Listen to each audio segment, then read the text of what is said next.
Mm.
What does this do?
That's good news.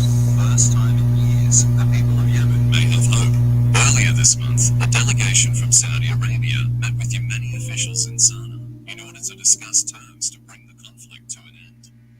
That's good news. The war in Yemen has been going on since I was like a fucking sophomore. If not like 2 years, maybe 3 years before that. So it's been going on for a while now, like nearly a decade. At least a good 5-6 years. Probably more like 7 or 8, but shit. Yeah, man, good thing that's coming to an end now. It's like literally one of the worst conflicts on the planet right now. Arabia and Iran formally re-established diplomatic ties last month, and as a part of these talks, released 900 detainees restricted.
Posting classified documents to a private Discord server as early as December 2022 for the entertainment of his friends.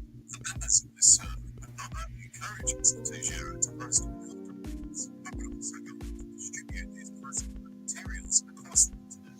These series of actions continue for months, and with more classified information being shared, such as YouTube, 4G, Telegram, and some sources indicating that classified documents were shared on a Minecraft Discord server took a display of thousands of documents.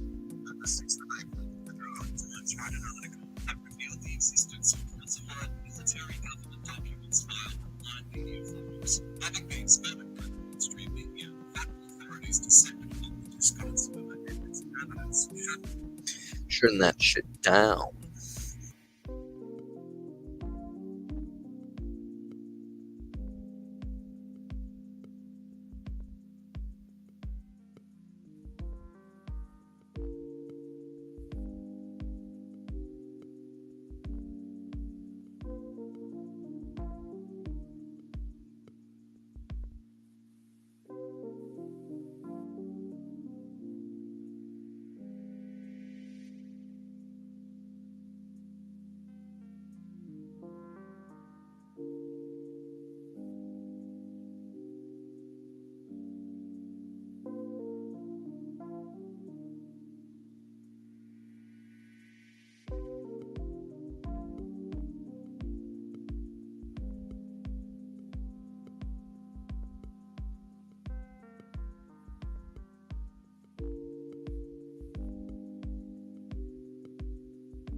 Oh, I was muted. What is boppin', my one viewer? I'm just big chilling here till class starts, and straight up fucking, I don't know how long. Like at this point, probably it starts an hour and 10 minutes. So I'm gonna have to leave here in about 40 minutes. But yeah, 40 minutes to big chill.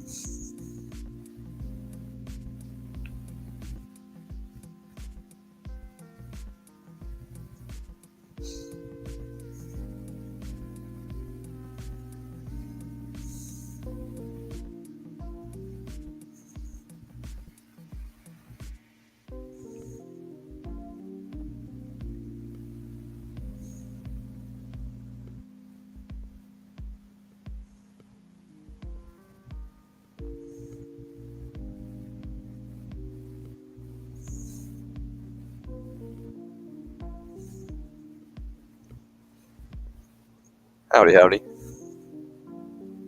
Not sure if you're watching, but if you are, how's it going?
Well, I should say it's all good for the carpet. The bird is probably a little fucked up, but it's live, so. I should say it's not good for the carpet. The bird is probably a little fucked up, but it's fine. Which I'm a pro mortalist, so I mean, I'm not saying that's a good thing, but you know, I mean, for some people, they would say it's a good thing. So hey, if you think it's a good thing the bird's alive, then fuck yeah, it's a good thing. It's a good.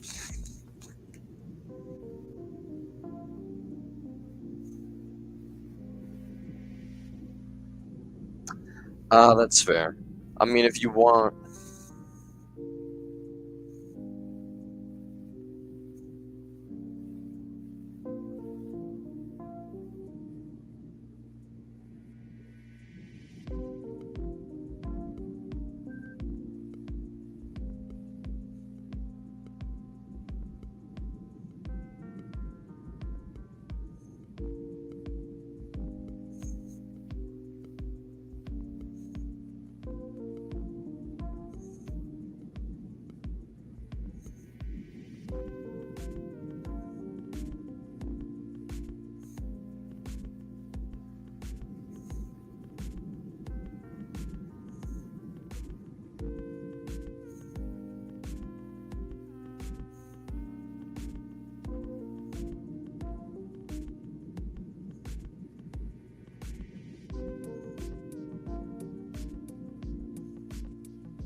You're chatting with me then? Yeah, sure. I'm down to. Oh yeah. Avi, you're watching now. How's it going? Yeah, I'm down to chat with you. Basically about anything. Feel free to comment questions about like literally anything you want, and I will answer away. Or you can click the link and you can attempt to join the stream. I'm not sure if your internet will work, as you said to me in the DMs, but if you want to, you can always give it a shot.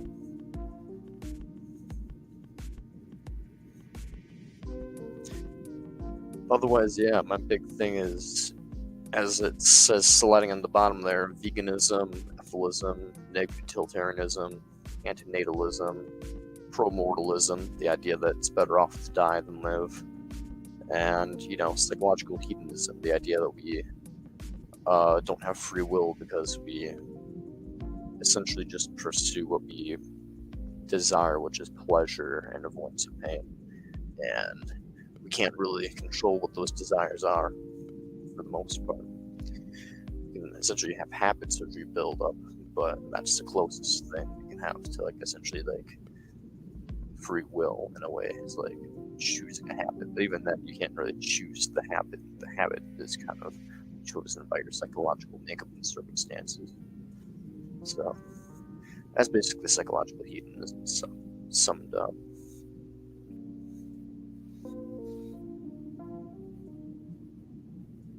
But I'm down to talk about anything. And why are you Syrian? Your parents made a very, very poor choice, and they happened to have sex, and they did it in a time when Syria was very much not prospering. I don't know if Syria has ever prospered, but they did it in a time when Syria is very much not prospering.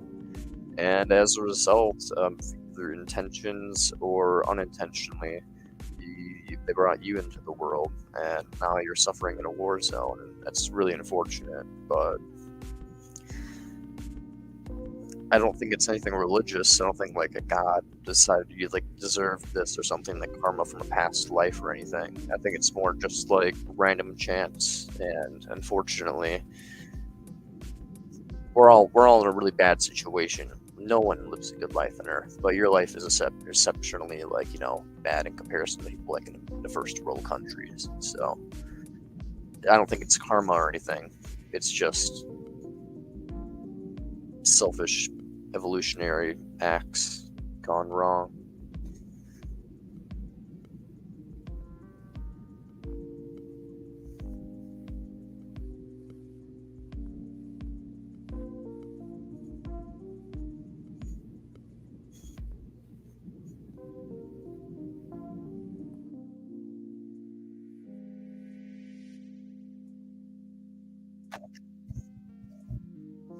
Also, if I'm talking too fast or anything, let me know. Sometimes Americans can't understand me because I talk too fast. So I'm not sure how it is for foreigners if my dialect is too quick. So let me know if I'm talking too fast.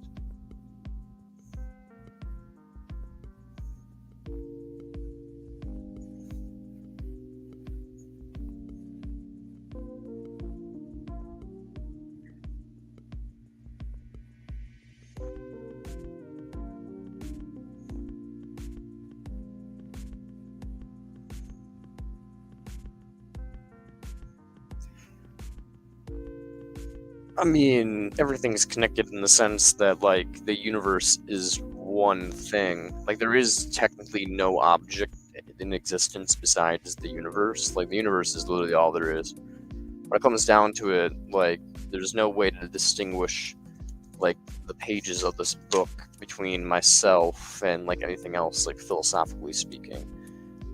We just have to acknowledge that evolution, basically, is a really weird, fucky-wucky thing. And through random mutations, we began to recognize and distinguish ourselves. Random particles began to develop some type of consciousness and recognition of self. And due to that, they gain perspective of individual parts that make up the whole, which is the universe. But really, there's no, not even parts. It's just somehow through evolutionary mechanisms, this swirling chaos like gains individual parts and sentience, which is like, coagulating of energy and stuff of that nature. So everything is connected, yeah, but I don't think it's connected in the sense of like karma and like there's purpose to the chaos. I think it's quite literally just chaos that happens to, do this. There's a film called I Origins. I hope you watch it. I will write down the film and I'll try to find it somewhere. I Origins.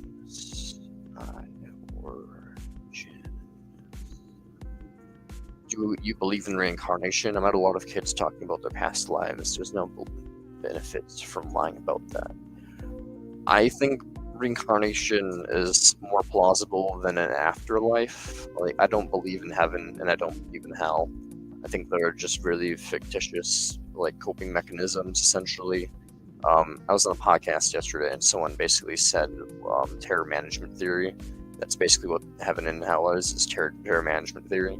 Trying to understand, like, explanations for why evil is going on and to, like, how we can avoid death and essentially, like, have immortality.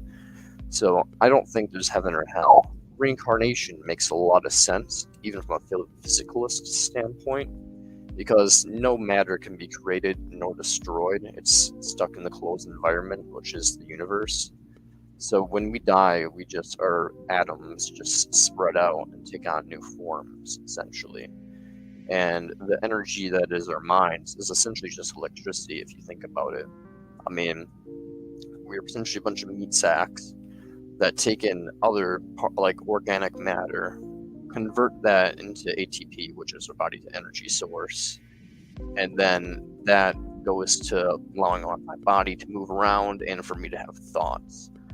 But my brain is basically like the hardware, and the electricity and the chemical signals going around, like the software, essentially. And that is all just electricity and like electrical signals and like chemical signals that trigger different electrical signals to happen.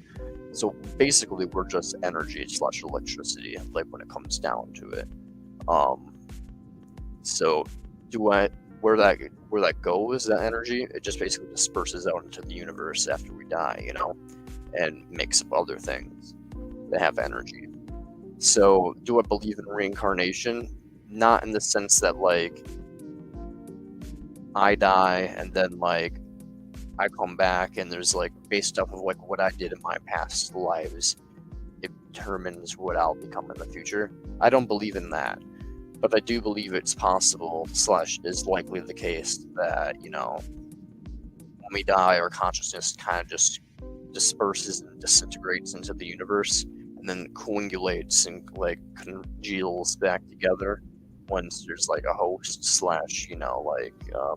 a need for that. Like, basically it just disperses out and then we take it in by, like, consuming things. So basically we're constantly, like, taking in other beings' consciousness / energy and adding it to our own and, expelling our own energy again into the universe. So in that sense, I believe in reincarnation, but it's not anything involving, like, karma or, like, a spiritual kind of reincarnation. It's more just like a physicalist incarnation, which says that, like, experience doesn't necessarily depart when you die. It just kind of doesn't have a single self anymore. It just kind of disperses away and becomes other things.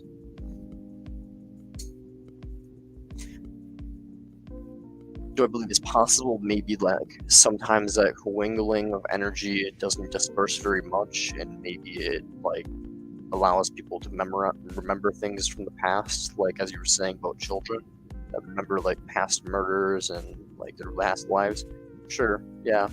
I also think it's possible that they just can't distinguish dreams from reality very much, and a lot of times when they're dreaming, they probably think that they're actually living other lives and stuff of that nature, and just, dreams are very fucky-wucky in terms of, like, time and stuff, because it releases chemicals very similar to, like, when you're tripping balls.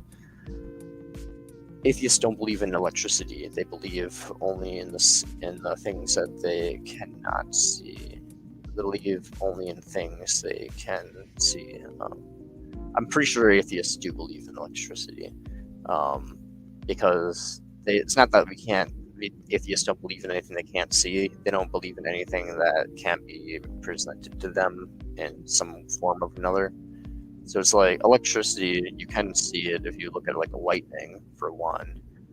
You can also see its effects in the world around us by powering things. It's concentrated enough in any form, you can see it physically. You can feel electricity from like static. So basically, you don't need to see something to, see it with your other senses to understand that there's something there.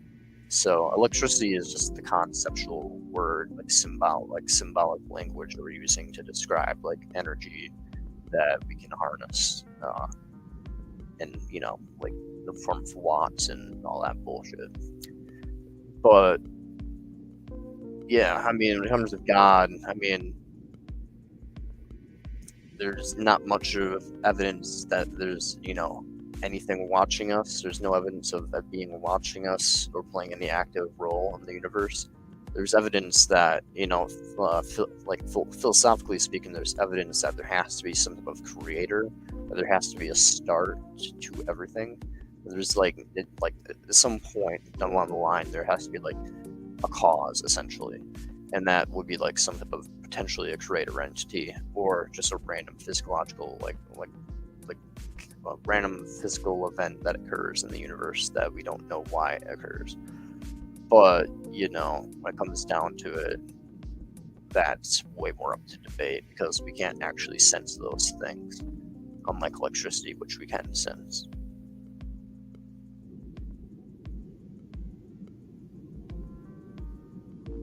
With instruments,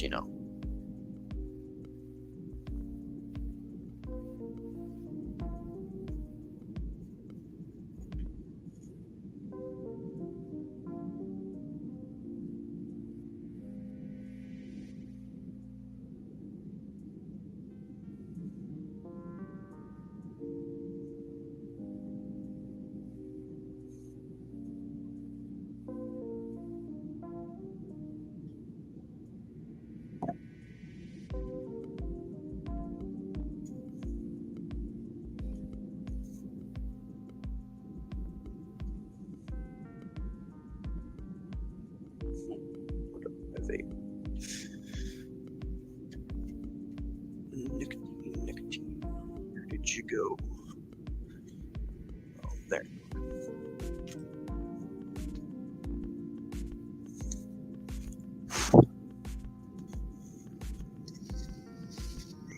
Do you have any religious beliefs, by the way, Avi? Like, do you believe in God or an afterlife, or I mean, you can find it in music, maybe. I mean, I feel like music is more just the reason we feel so in tune with music is because our brains are hardwired for pattern recognition. That's my opinion, at least. Like, we essentially can recognize bird songs, like different tunes, for like and distinguish them and understand like patterns and like associate patterns with other objects, And because of that, I think we essentially have, like, our program like to understand like pleasure responses, like music equals food, like bird thing we can eat, slash hunt, slash food and water, things like that. So I think like there's other reasons, why music is pleasurable to us, that it can be explained through evolutionary means other than God.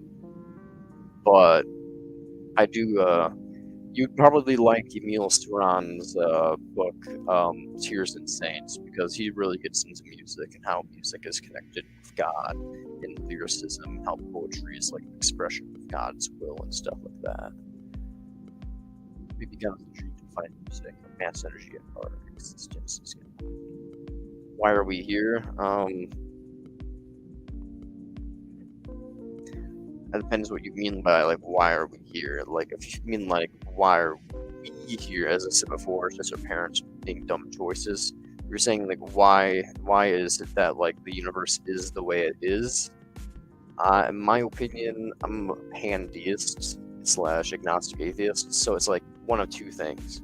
One, the really bad news: generic subjective continuity. This is one world. There's potentially been many, many worlds before us, far worse, far better.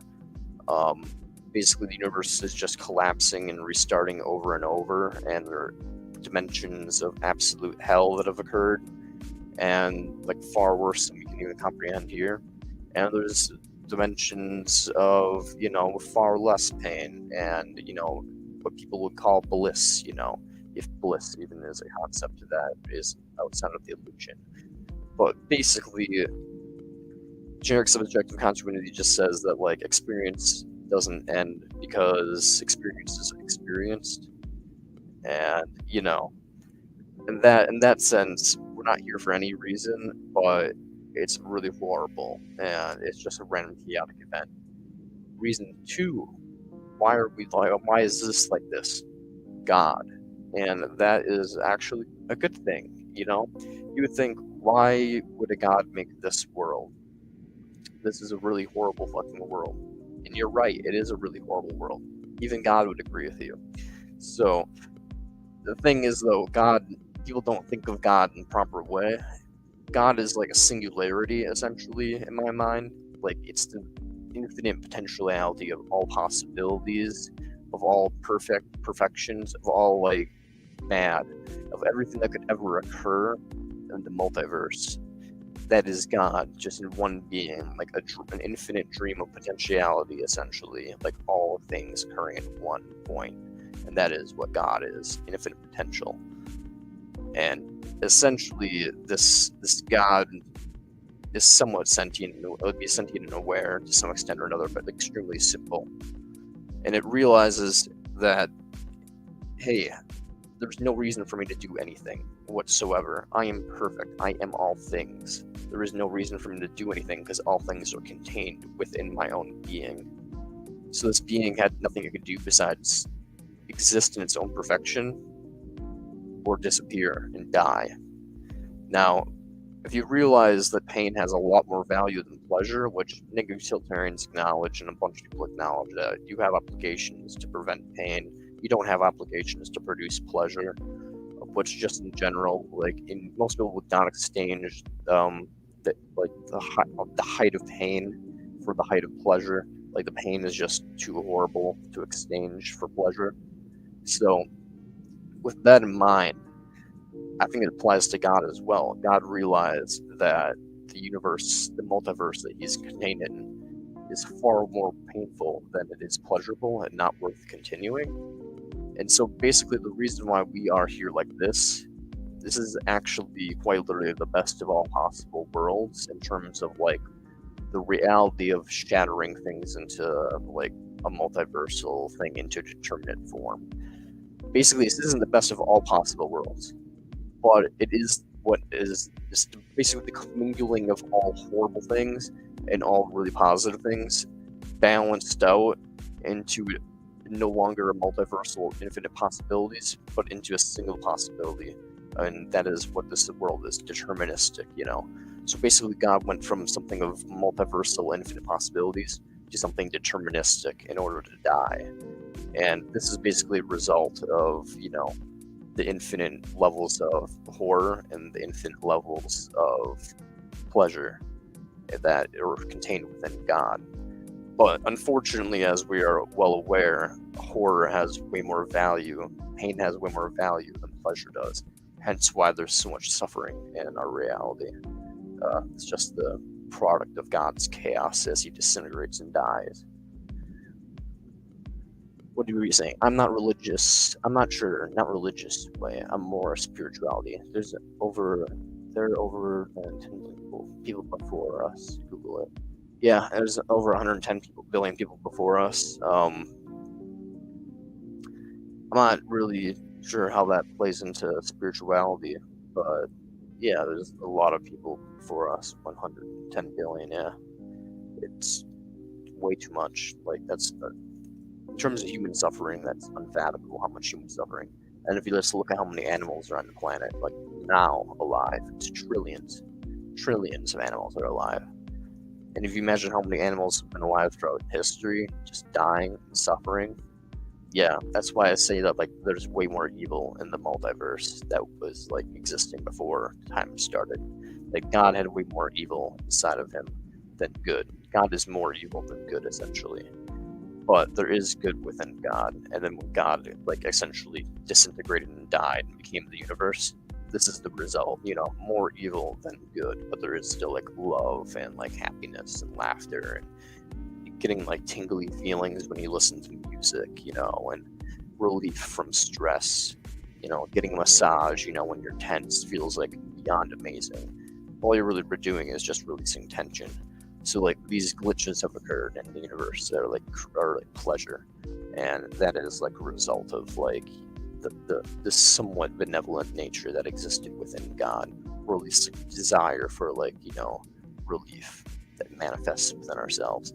Is kind of what I believe, but I don't fully believe that. That's just like 40% of me that buys into matter out of hope and fear, because generic subjective continuity is horrible, dude. Imagine infinite universes. Our universe, but it just goes on forever. Our universe collapses and dies. A new universe forms. No reason to it. Just absolute madness and chaos. That's why I kind of like hope Mainlander's right, because then, you know, it's just one universe, and then it's the end. God's will is fulfilled, and everything dies. The end of story. But if generic subjective continuity is right, then this is an absolute horror hellscape that will never end, and that's just sad and terrifying. Because other things' pain is just value as my own. So even if I'm never reincarnated, there is no more Brant Gill ever after I die. There's still going to be billions of other sentient organisms that are just as intelligent as Brant Gill that will be suffering, if not trillions. And, you know, that's not cool. That's horrifying to imagine. So, if you ever heard of generic subjective continuity, a few antinatalists are really into that. They believe that we should like prevent people from being born, but like they're against like abortion and suicide because they think it doesn't matter. I think they're silly billies for the most part, and they don't quite understand how utility works. But it's still horrifying, even if they don't understand how utility works, because it still has some very horrible implications, even if it doesn't really affect ethics.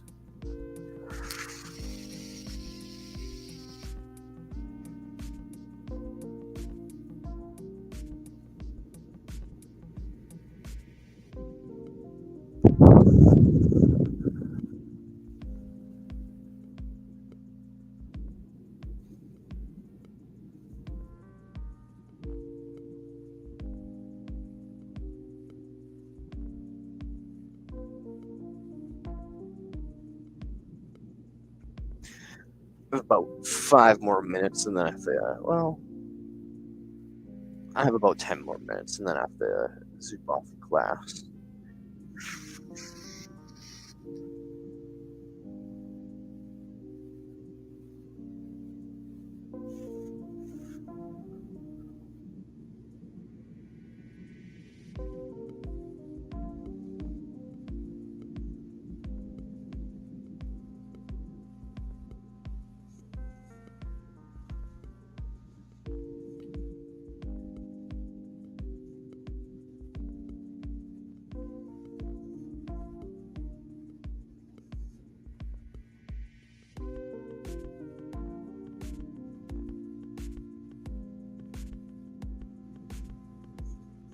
What's suffering? How you're suffering? Me in a lot of ways, like hard work, bad memories, low energy, daily problems, trolls on the internet.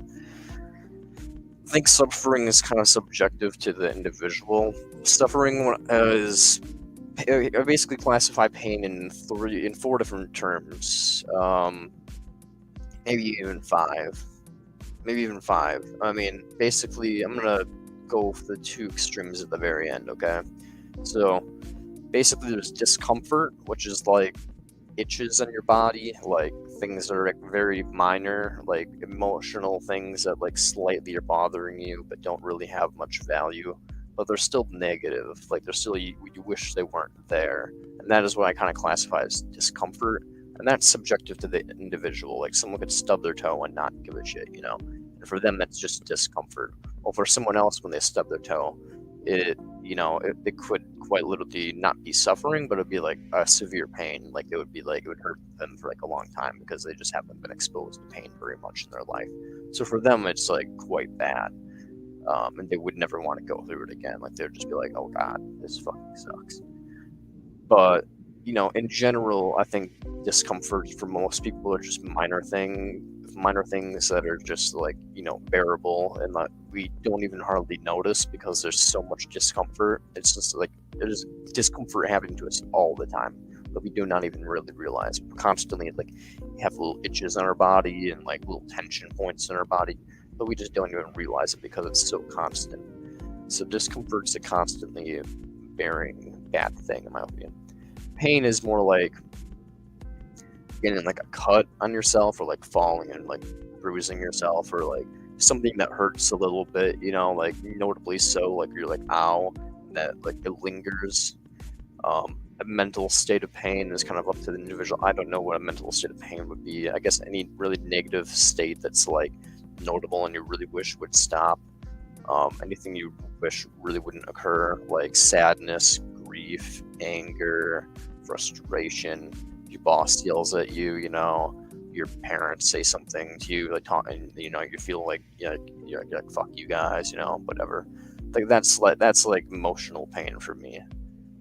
Suffering is like what you're going through, essentially. Suffering is like where you're basically in a constant state of panic, constant state of mental anguish, a constant state like you're constantly on edge. You don't know like what's around the corner. You don't know what life's gonna throw at you next. There's constant bad things occurring in your life that cause you stress and like mental depression and stuff of that nature. Basically, if you're depressed, you're in a mental state of suffering. Once you get depression or severe anxiety or any mental disorder that's really severe, that's where I'd say you enter into suffering territory. In terms of mental, physical, yeah, it's like if you have like any chronic pain, severe disabilities, I'd classify that as suffering. And then when it comes to the extremes, now, basically the two extremes are like the low end, which I would say is like bacteria, plants. They have avoidant behavior, like negative things where they're trying to run away from things, but they don't really sense much of anything. There's no like consciousness behind their action. It's just like this primal instinctual drive that's going on. They don't really acknowledge it, but it's happening, and it's bad, but it's not like horrible because there's no like. It's like pinching a person in a coma. Like there's signals being sent around, but it's not really being like hard processed by like the brain.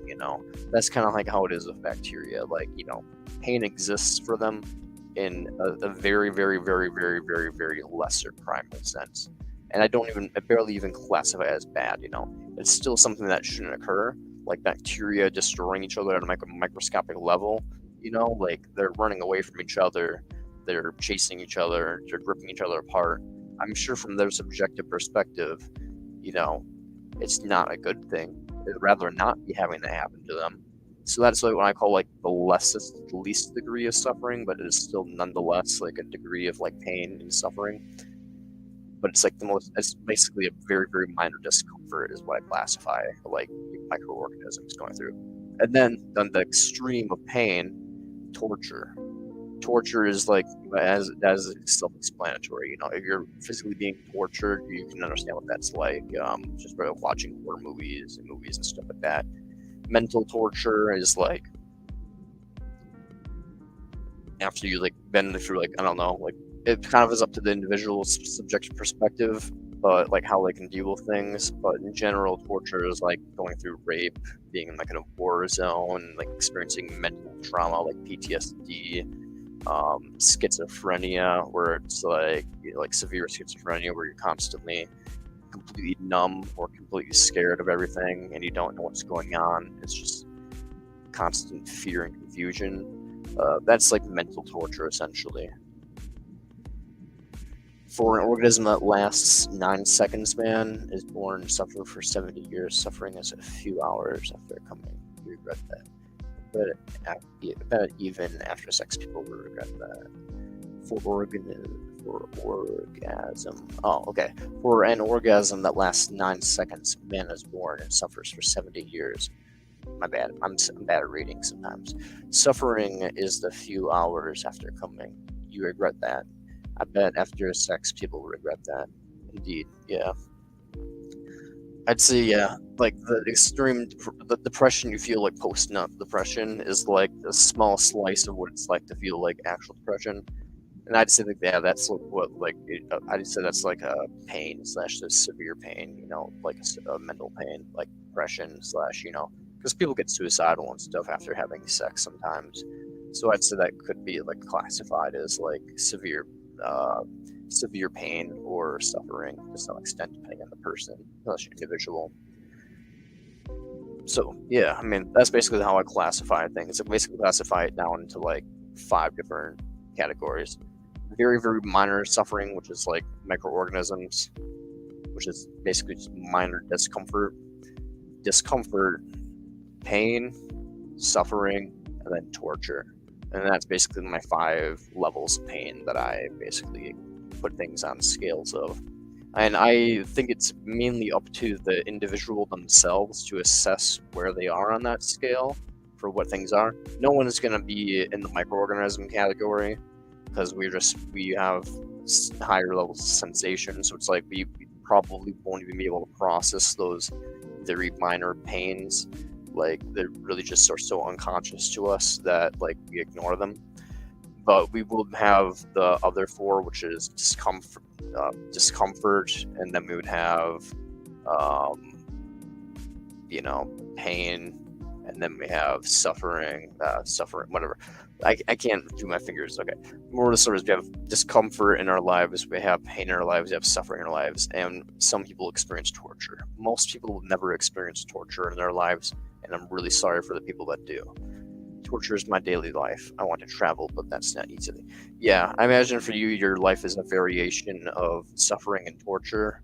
Like your baseline is pain. Our baseline essentially is discomfort.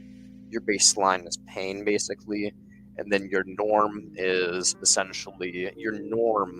basically suffering, and then your extremes, which are more frequent than it should be by a lot. Like you experience suffering and torture on the daily, basically. Most people don't experience torture on the daily, but given your circumstances and also your mental state being antinatalist / epholist, you're going to be very heightened and aware of the pains of the world, which is going to make things even more stressful for you. So yeah, I don't doubt that you go through mental torture like on the daily, and then severe physical pain on the daily as well, just from the nature of your life of struggling. Low-key though, I have to go to class here, so I'm gonna end the stream, but feel free to comment anything in the video in terms of questions, and I will make sure to either make a video answering your questions, or I'm also going to be live streaming later tonight in about 6 hours, I'd say, and about 6 or 7 hours I'm going to be live streaming again. So if you're still awake and vibing, I'm going to be live streaming again in 7 hours, 6.5 hours, around 5 p.m. Central Sunlight Daylight Time. What's your time zone? I'm gonna look up the time zone. Time zone. Central Daylight Time. So right now it's Central Daylight Time. I bet that I will face problems there if I left. So see when I travel in the most beautiful areas, I will not enjoy that. I mean, yeah, that's a problem with life. Is like once you become an antinatalist, nephalist, not much really drives pleasure from you anymore. At least not in like a deep sense. Like you can still be happy, and you can still find moments pleasurable and happy. Like you can have those relief sensations from your discomforts and pains. But you're never gonna truly have like true pleasure or true enjoyment of anything, pretty much, because there's always going to be the underlying knowledge of how you're driving your pain, how you're driving your pleasure is at the cost of someone else, and that in general it's just an illusion, that sense of self is an illusion. So basically, once you realize that everything's an illusion and everything is like that, there's no real pleasure because like that pleasure comes at a cost. It's more to someone else. So really, all pleasures are net pains. Yeah, once you get to that point, you just kind of stop enjoying life. But hey, do you think that all people suffering, maybe they have not ever heard about anti-nihilism or these quotes? I think all people are suffering. To some extent, all people experience suffering within their lifetime, in my opinion, unless like they like die as like an infant. But all people experience suffering in their lifetime at some point. Not all people experience torture. All people experience suffering to some extent, and I don't think it's worth the going through for anybody. And most people have not heard about antinatalism and haven't really exposed themselves to much negative things. I do a lot of activism, so I'm unfortunately quite aware that most people have not heard of antinatalism. But as I said before, I have to skedaddle. You must spread this with your classmates. I do as much as I can. Everybody in my class knows that I'm an antinatalist and I'm vegan. I'm pretty open about it on campus, about ethicalism and antinatalism. So it's basically my whole thing. I walk around with a sign in front of the local football stadium. Have you ever heard of the Green Bay Packers? You'll know what I'm talking about. So I walk in front of the Green Bay Packers stadium with a sign that says "Abortion is an act of love and birth is the catalyst of all suffering and death." So I tried as best as I can to expose the world to antinatalism and ethicalism and veganism. I mean, I'm trying to make the best change I can.